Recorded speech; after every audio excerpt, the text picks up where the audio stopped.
داملای عزیز، پدر و مادر من جدا شدند. ما با پدرم هستیم. او نمیخواهد که ما با مادرم واخوری کنیم. میگوید که اگر واخوری کنید عاق میکنم. ما با مادرم واخوری کردیم. او فهمید ما را به خانه راه نمیدید. چیکار کنیم؟ اکنون عاقی که او پدر میکند عاق هم صورت دارد. در هر یک صورتی که فرزند ما ترا عاق میکنم عاق نمیشه بچه. تو پیش مادرت نرو. مادری که او را زاید است، مادری که از پدر چندین برابر حقش بلند است، چرا پیش او نرود؟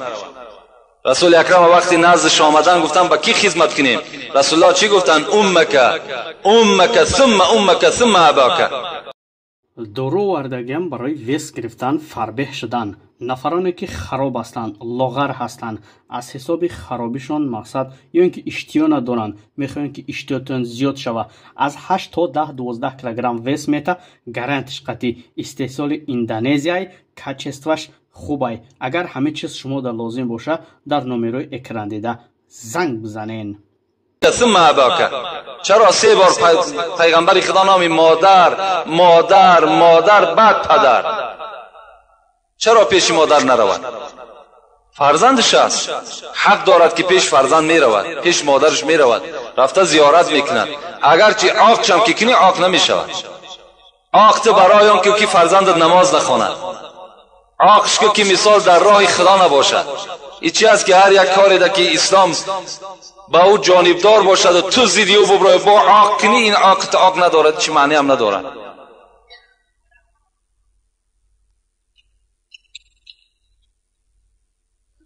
السلام علیکم داملای عزیز. ما یک گروه طالب علمان همین شهر از شما خواهش میکنیم که به این سوال ما جواب صحیح گردانید.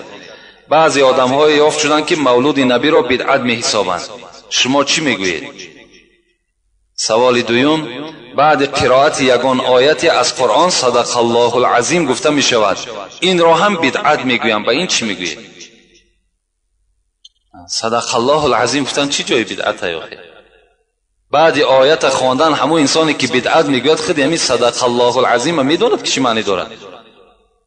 آیت وقتی ما و شما میخونیم مثل که ما خواندم آیت و ما اصاب من مصیبت الا باذن الله صدق الله العظیم، هیچ مصیبت به سر فرزند آدم نمی آید مگر که اجازت الهی نباشد.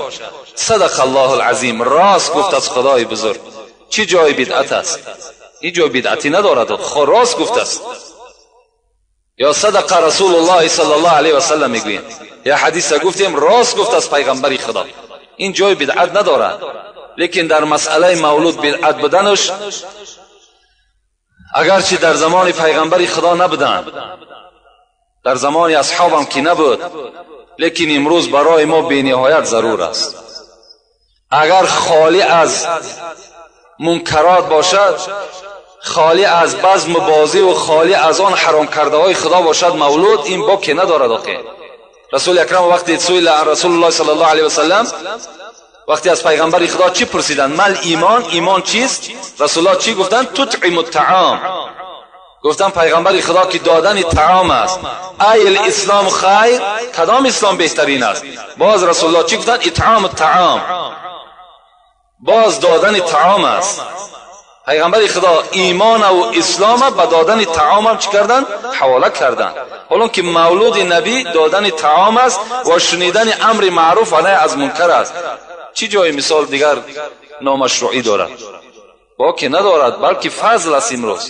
امروز خوش به حال او برادرایی که مثال یک موعظه را تشکیل میکنند و عالما را دعوت میکنند به گوش مردم سخن خدا و پیغمبر را میرسانند، این جای بدعت است. آیا بدعت نه او تویای است که هیچ معنی ندارند؟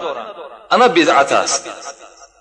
تویایی که اپا و خواهر و چد یک جور رقص بازی میکنند، انا بدعت است. این حرام است، بدعت هم نیست.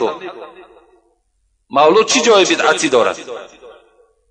در حالتی که سخن خدا به گوش همه مردم میرسد. امروز نه تلویزیون در دست ماست، نه رادیو، نه گازت. همین یک معرکه و بعضی سبب میشود ما یک موعظه میکنیم، همیشه هم بدعت ببراریم. چیکار میکنیم بعد؟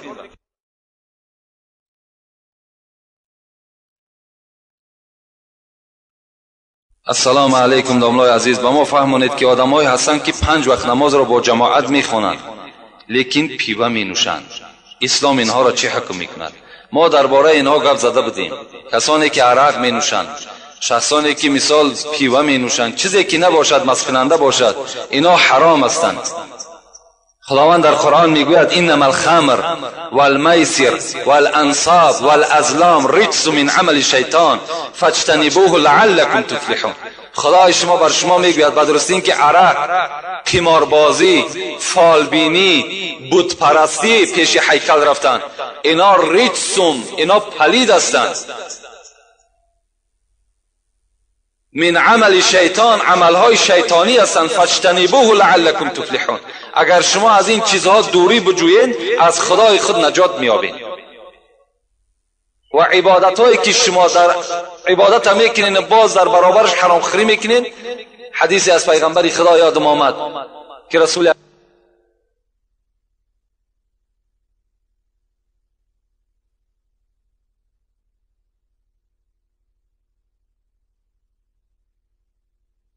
پیغمبر خدا چی گفتن؟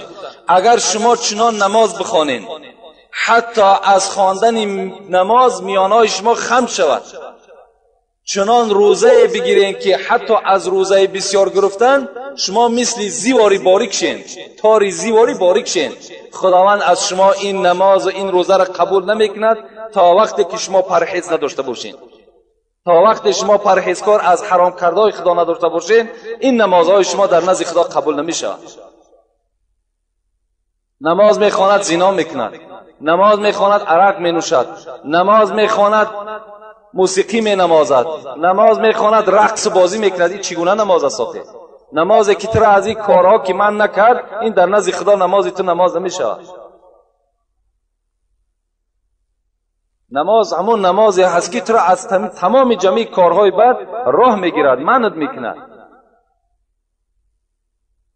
داملای عزیز، در محله ما یک آدم ختم خوجه رو نادرست برآورده است. ختم درسته یا نه نادرست؟ همین رو بر ما فهمونید. ختم خوجه نه فرض نه واجب. خدا رحمت کند بابای ملا شریف در همین شهر شما زندگی میکرد، در ما هم استاد است. هم داملای ختم کرده بودن، هم داملا بودن. حضرت میگفتن که در بین همین مردم ما بجز خواندن تبارک همون هم یک عالم بخواند، دیگر هیچ ختم جایز نمی شود. زیرا این مردم عامی است. این مردم سوره ها را خوب گذراندگی نیستند، سوره ها را خواندگی نیستند، میخوانند غلط است. از این خاطر بهترین شمین است که یک جوان است یا پیرانسال است کسی نباشد سوره قرآن گذراندگی باشد، آمده می تبارک بخواند، با 3 بار سوره اخلاص در حق ارواح همون بخشد، بس از کفایت کننده است. لیکن ما و شما وقتی ختم خوجه را دست میزنیم باید که تمام هم آدمایی که ختم خوجه میکنن همان سوره های علم نشره و سوره اخلاص همونها را گذراندگی باشن و همونها را بدانن. بهترینش همین است که یک طالب علم یک کسی باشد که همون سوره قرآن هم میدانستگی باشد، تبارک است یاسین است برده یک بار بخواند بس از کفایت میکنه. و باز یک راه خوبیش همین است که قریب برای ختم خوجه چند نفر آدم لازم است. امروز مردم بیچاره خشاق است. 6-7 نفری که میبره مثال در همون پنجشنبگی است با کدام خیر خدایی نباشد اشتراک کردن همون صفی آدم کمتر باشد، هم سبکی بر همون خاندار میشود، هم سوره قرآن درست خوانده میشود. این بهترین است. میبخشید ناملای عزیز، همین سوالی من در جواب گردانید. دجال چیست معنایش؟ که مرا یک بچه دجال میگوید. دجال این بسیار نامی بد است و دجال خودش کافر است. این یکی از نشانه های ساعت است، یعنی قیامت است که دجال میبراید، مردم گمراه میکند. یک برادر دجال گفتن یا یگان لقب دیگر ماندن، خداوند در قرآن به شما خبر میدهد ولا تنابزوا بالالقاب بئس الاسم الفسوق بعد الایمان و من لم یتب فاولئک هم الظالمون. خدای شما به شما میگوید هر وقتایی که اگر یک برادر شما نمازخوان باشد، مؤمن باشد، مسلمان باشد، در او لقب نمانه، زیرا اینکه بئس الاسم الفسوق بعد الایمان، آدمی که ایماندار است، آدمی که از خدا میترسد، این بدترین نام است برای آدم ایماندار. وقتی او را تو دجال میگوی یا یگان لقب دیگر میمانی بر او. اگر شما میگد خداوند با همین گناه خود توبه نکنید، شما از گروه ظالمان هستید. یکدیگر را لقب نمانید، یکدیگر را نام شو بگیرید، فریاد بزنید.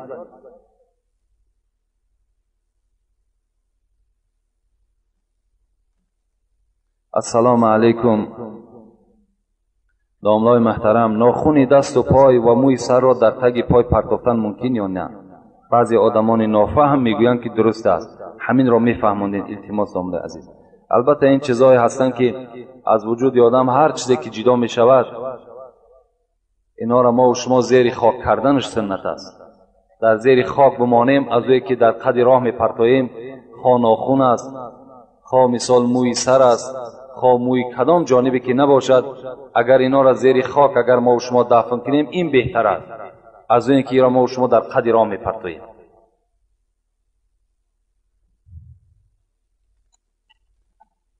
بسم الله الرحمن الرحیم. السلام علیکم دامنای محترم.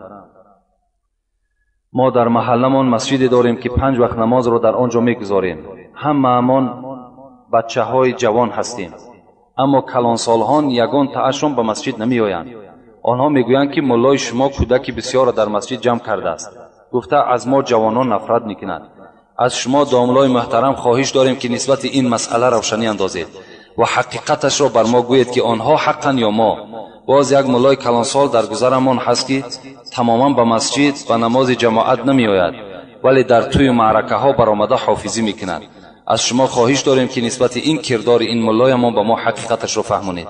بعضی آدمان میگویند که این خیل مولا را از عقبش نماز خواندن درست نیست و در وقت مردنش زبان او را باز دارد که کلمه طیبه را نتواند گفته. این یگان حقیقت دارد یا نه؟ از شما خواهش داریم که ما را با پررگی فهمونید. با احترام، یک گروه جوانان حقیقت جوی و مخلصان اشدی شما. خدای مهربان نگهبان شما باشد. در مسئله پیش در آمدن،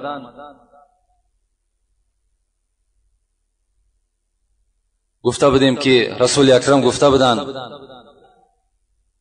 3 طایفه هست که لعنت خدا بر اونها هست، که یک تای اون کی بود؟ من اما قوم و هم له کارهون. یک کسی هست که ملا امامتی میکند در صورتی که مردم از او راضی نیست. مردم به چی گونه راضی نیست؟ مثل که کردارای ناخوب دارد. لکن چیکار کنیم که زمانه همچنان انسان آورده است در منبر جا کرده است. اگر همچنان انسان اگر امامتی میکند یا ملاگی میکند یا واعظی میکند، البته لعنت خدا بر او میرسد. والاولا بالامامه عالم بالسنه ثم الاقرا ثم الاورع. عبارهای مختصری ما و شما چی میگوید؟ میگوید کسی حق امامتی دارد که اولا عالمی به سنت باشد، از مسئله و مسائل درکدار باشد، از حرام و حلال خداوند آگاه باشد، به سوی حرام کرده های خدا میل نداشته باشد، انسان یعنی پاکیزه باشد، پرهیز داشته باشد. اون کس حق امامتی دارد. لکن در حق اون جوانهایی که به مسجد می آیند، البته بسیاری کلانسالهایی هست که در این مسئله زید هستند. وقتی می بینند جوانهای خرد به مسجد می آیند، نافار می شوند. حالان که پیغمبر خدا به ما و شما وصیت کردگی هستند که شما دستهای کودکاتان گرفتن به مسجد برین تا که اونا آموخته شوند، تا که اونا انبوه مسلمان ها را ببینند، تا که مثال دل و وجود اونها به یک ایمان و به مسجد عادت کنند. این یگان جای زلال ندارد. کودک در مسجد آمدن این افتخار است. آخه برای چی منشان کنیم؟ برعکس ما و شما تیزک کنیم، برعکس ما و شما دل اونها را باز چکار کنیم؟ پرتر بسازیم، تبلیغ خوبشان کنیم تا که تمامشان آمده در مسجد بخوانند. و اون کلانسالهایی که به مسجد نمی آیند، خیلی اینا حالشان به خدای خودشان حواله. می آیند نمی آیند، کسی که البته می آید ثواب می گیرد. رسول اکرم میگه اذا رأیتم الرجل یعتاد المسجد فاشهدوا له بالایمان. وقتی شما میبینید که یک برادر در مسجد حرکت دارد، خواه برای ساختمانش است، خواه برای 5 وقت نمازی با جماعت است، شما گواه باشید که او کس ایماندار است. آدم ایماندار مسجد می آید.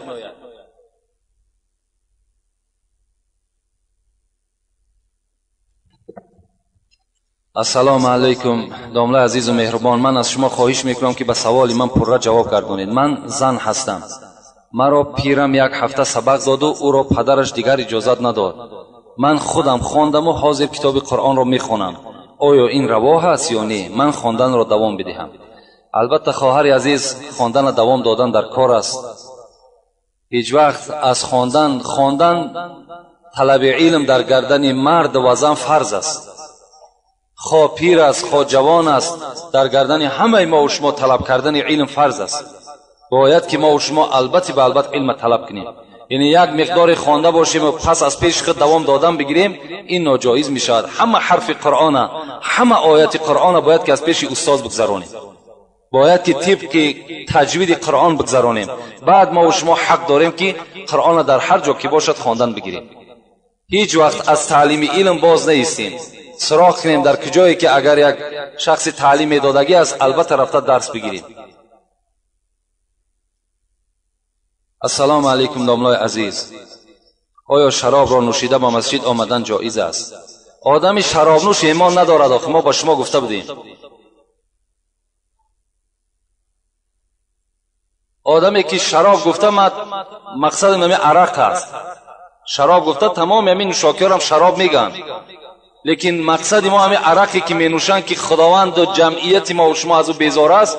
همین در نظر دارم که انسانی که عرق نوشید ما برای شما این صحبت کرده بودیم که ایمان ندارد، برای آمدن مسجد چی معنی دارد آخه؟ حتی حدیث پیغمبری خدا بود: من زنا او شرب الخمر نزع منه الایمان کما یخلع انسان قمیصه من رأسی. رسول اکرم گفته است کسی زنا میکند یا عرق مینوشد ایمان از وجود او گرفته میشود. مثل چی؟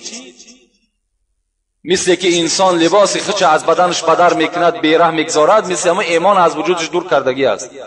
برای او مثال نماز جنازه و برای او نماز 5 وقته و برای او مثال مسجد آمدن چی معنی دارد؟ السلام علیکم داملای عزیز، جنگ داختن سگها درست است یا نه؟ و ما پرتر فهمونید. جنگ داختن سگها حرام است. در اسلام حرام است جنگ داختن سگها. حتی نظر کننده هم مثل کننده است. کسی که نظر میکند، کسی در همون مجلس اشتراک میکند مثل همون کننده ها است. اونا کروسیا هستند لیکن تماشا کننده هم مثل همون میشود. بین پیغمبر خدا حتی میگوید که من کان یؤمن بالله والیوم الاخر فلا یجلس علی مائده یشرب علیها الخمر. بین حتی در دسترخوانی که عرق است شما در همون دسترخوان ننشینید، اگرچه خانه شما هم نباشد. اگر شما یک جا مهمانی میرین میبینید که در دسترخوان عرق است، شما پس بگردین، در اون خانه داخل نشین، زیرا که اونجا حرام کرده خدا هست. وقتی شما میبینید یک حلقه مردم جمع شده سگ جنگ میدازند و در اونجا پول میمونن، باز این قمار میشود. باز قمار، باز آیت خوانده میسر گفته قمار بازی را میگن، این مثل قمار میشد، حرام است. اینا عملای شیطانی هستند. بعضی برادرها را با گوش ما صداشون میآید $100 $200 $500 در همین جنگ باز میمونند. حیف بر همون مال و دولتی که خدا بر همین خیل جوانها میتش. انشاءالله باوری دارم، باوری نه، حتی حدیثای پیغمبر خدا هست که این مال در دست او برادر دراز نمی رود. وقتی که در این راه ناحق چکارش میکند، صرفش میکند. حاصل دنیا چی باشد ای امین؟ 9 گزی کرباس با 3 گز زمین. آنچه دادی در راه حق آن توست، آنچه میماند بلای جان توست. آنچه در راه حق میتی انا همون چی است؟ از آن ته هست. تو در راه حق صرفش کن. زر و نعمت اکنون بده کان توست، که بعد از تو بیرون ز فرمان توست. با دنیا توانی عقبا خری، بخر جان عزیز ورنه حسرت خوری. سعدی میگوید در همین دنیا آخرت بخرین با واسطه خیر احسانتان. او $100 $200 در 1000 آدمی گشنه و تشنه است که اونا در تقسیمش که 1000 بار برای فایده دارد.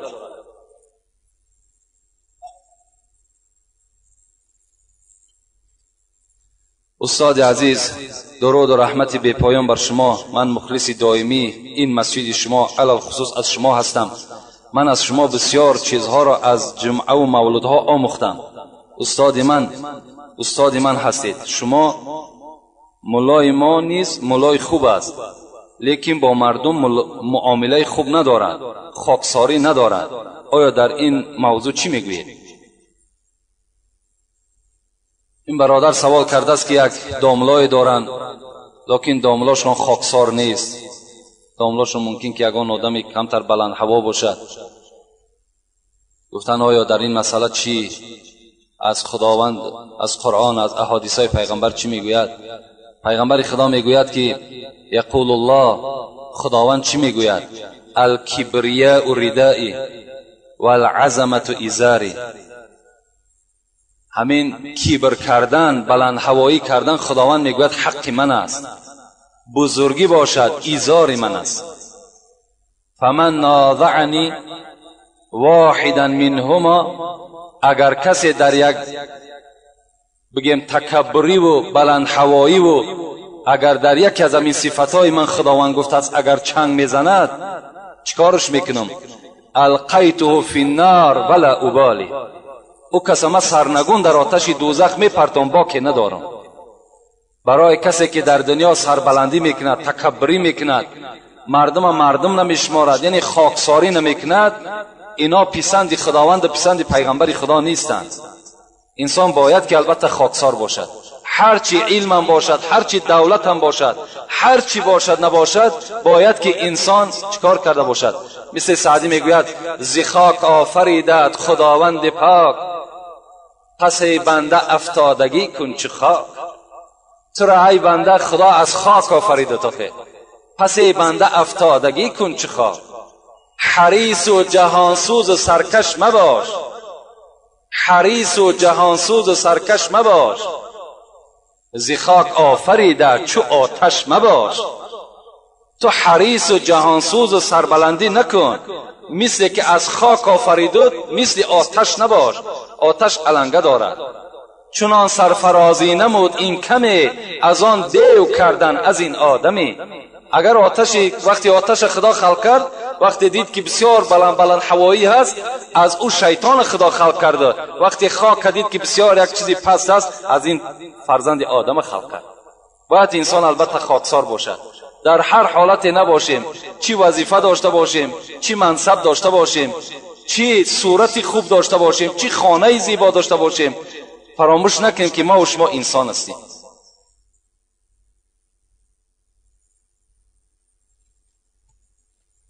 السلام علیکم داملای عزیز. از شما خواهش و التماس دارم که به سوال من جواب گردانید. در وقت نماز خواندن چشم را پوشیدن جایز است یا نه؟ نه، چشم پوشیدن در حالت نماز جایز نیست. خواه در حالت سجده باشین، خواه در حالت رکوع باشین، خواه در حالت قیام باشین، در کدام صورتی که باشین باید چشمهای شما گشاده باشد. همه صورت، خواه در زمین سجده کردن هم باید که همین نظر به پشت همین بنیتان کنین، چشمهای شما گشاده باشد. چشم پوشیدن کراهیت دارد، هیچ وقت چشم نپوشین. السلام علیکم داملای شیرین سخن. درباره توی کردن درست یا نادرست با یک طریق خوب به ما میفهموندین. انشاءالله جمعه دیگر توی امام اعظم، توی ابو حنیفه را با همسرش چگونه توی کردن کنیم مقایسه میکنیم که آیا به همین توی های ما و شما مانند بود یا نه. البته توی در اسلام غلط نیست، توی کردن هیچی باکی ندارد، توی کنین. لیکن مادامی که شما نام مسلمانی دارین، شما وقتی مسلمان که باشین باید از حرام کردهای خدا دور باشین. آخه در توی آن چیزایی که ناجایز است، مثل امروز رقص و بازی به طریق اولا حرام است، یا اینکه در بالای مثال دسترخواناتون تمام چیزای حرامی که میبرارین اینا حرام هستند، اینا خود اسراف هستند، حرام هستند، اینا برای ما و شما جایز نیست کردنش. طریق خوبش همین است، طریق خوبش همین است که یک نماینده از دین یک عالم، از یک پیشوا بیار، برای مردم کم پند موعظه کند، این بهترین برای تو است. این جهاد است در راه خدا. چگونه که امروز مردم غرب جهاد که هستند ضد دین اسلام، مثل که چیکار کرده هستند؟ توی رقص و بازی و زنا و همه چیز برای ما و شما فاش کردن و در تلویزیون ما و شما نمایش میتن. ما و شما هم جهاد ما همین است که البته این حرام کرده های اونها را قبول نکنیم، اونها را به جانب خودشان بگردانیم. این از جانب ما و شما هم جهاد میشه. اگر به طریق موعظه هم که اجازت ندادن، به همو زدن پا و به همو خواهرت قطع یک بچه دیگر ارارش کردن بگذرانش، این هم برای تو افتخار است.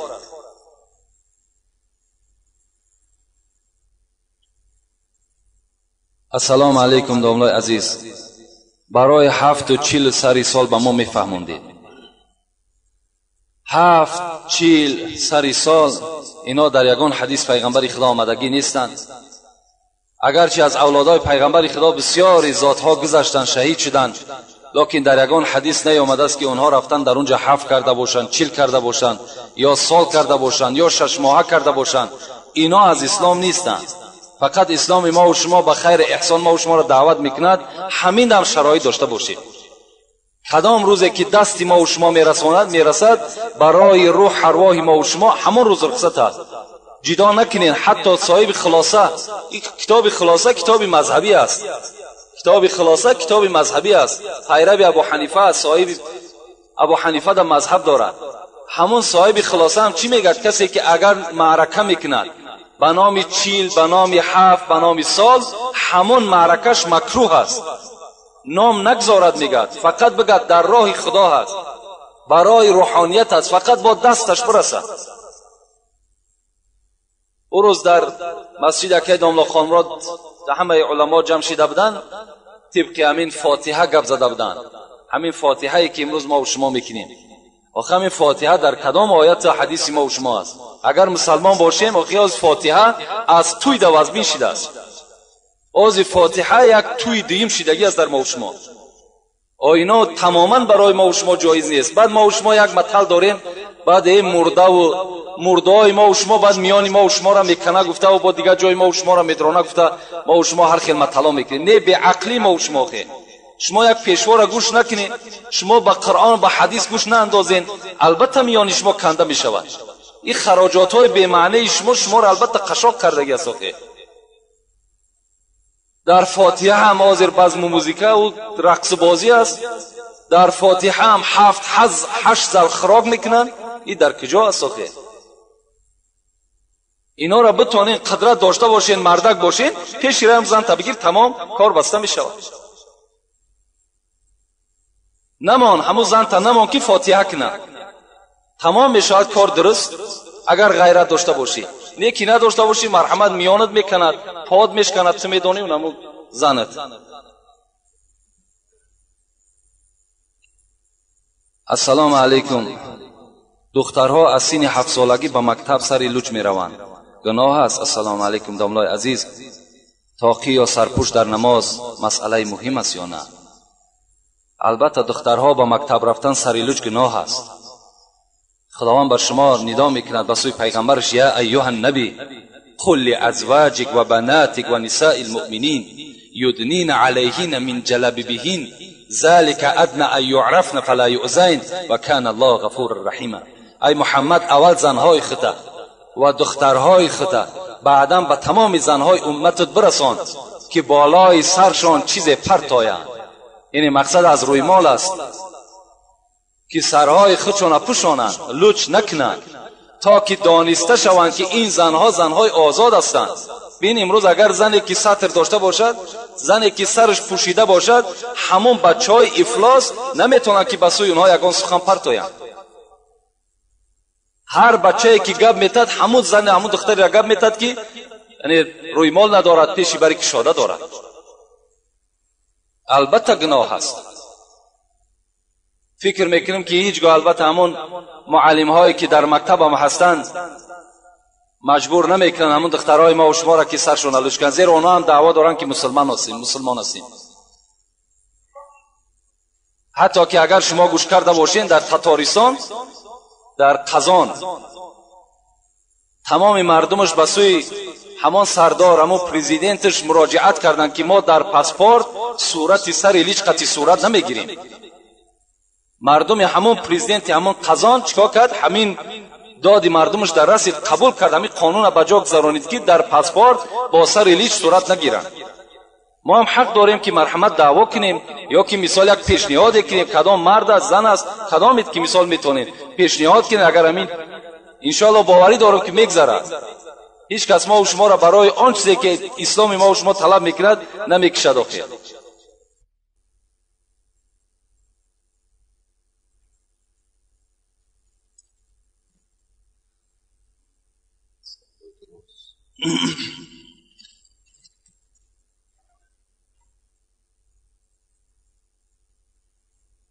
السلام علیکم داملای شیرین سخن، من مخلص دیرینه شما هستم. آیا زنی که شوهر دارد و شوهرش کار نمیکند درست است که در بازار نشیند؟ دویم سوال، آیا شوهری که قسم خورد که زنم طلاق خانم حرام، زنش 3 طلاق، زندگیش درست است یا نه؟ یعنی مردی که اگر قسم بخورد که زنم طلاق خانم حرام، اگر دروغ گفته باشد البته به البته زنش طلاق است خانش حرام است. لیکن شما فراموش نکن که این قسم ها قسم نیست در اسلام. شما به زن طلاق و به حضرت امیر جان و به حضرت سلطان قسم نخورید، زیرا که اینها شرک به خدا هستند. آخه قسم به خدا است فقط. والله بالله تالله قسم به خدا بخورین تمام. دیگر بر یگان چیزی دنیای شما قسم نخورین که شما در قسم خوردگیتون اگر با 3 روز روزه نگیرین در نزد خدا گناهگار هستین. اگر تو بگوی حضرت امیر جان بزنم، اگر چی گپی راستم بگوی 3 روز روزه نگیری تو در نزد خدا گناه کبیره کردگی. شما قسم نخورین. اینا یا زدم نمیتونن ما و شما را، اینا هم بنده هستن. یا نان بزنم شیر بزنم، اینا قسم خوردن آدم گناهگار میشه. هیچگاه به اینا اولا قسم نخورین. وقتی کسی آدمی قسم خورد که زنم طلاق خانم حرام، البته خانش حرام میشود، زنش طلاق میشود. و زنی که البته در بازار می نشیند شوهرش کار نکند، اگر شوهرش عذر داشته باشد، شوهرش مثال یگان معیوب باشد، یعنی هم حواله به سوی اگر همون زنش باشد، زن میتواند در بازار نشیند به صورتی که همون سطر اسلامی را به جا بیارد. اگر لباسش لباس اسلامی باشد، اگر لباسش طبق گفته قرآن و حدیث پیغمبر خدا باشد، باکی ندارد. زن معنای را ندارد که باید که حتمی در خانه نشیند. میلش امروز زنها میتونن که بیرون بازار است، مثال از برای یگان روزگارش یگان کاری میبراید، مثال با بیرون براید، در حالتی که همراهش یگان محرمش باشد، یا اینکه لباسش چکار کرده باشد، لباس اسلامی باشد، مرحمت از خانه بیرون شود، باکی ندارد. و آخر دعوانا ان الحمد لله رب العالمین. پروردگارا ثواب و ثمره این سوال و جوابهایی که از جانب این برادرها شد که سبب نگاه کردن چند کتابها برای ما هم شد، خدای اینها را در نامه اعمال همه این بندگانت کتابت بفرما و خدای محبت خودت پیغمبر ایمان و اسلام تا در دل همه ما بندگانت باز هم زیادتر جایگیر بساز. خدایا گذشتگانی که داریم همش رحمت مغفرت بسازد و در دل ما و شما محبت خودش، محبت پیغمبرش، محبت قرآنش خداوند جایگیر بسازد. ربنا افتح بیننا و بین قومنا بالحق و انت خیر الفاتحین برحمتك یا ارحم الراحمین.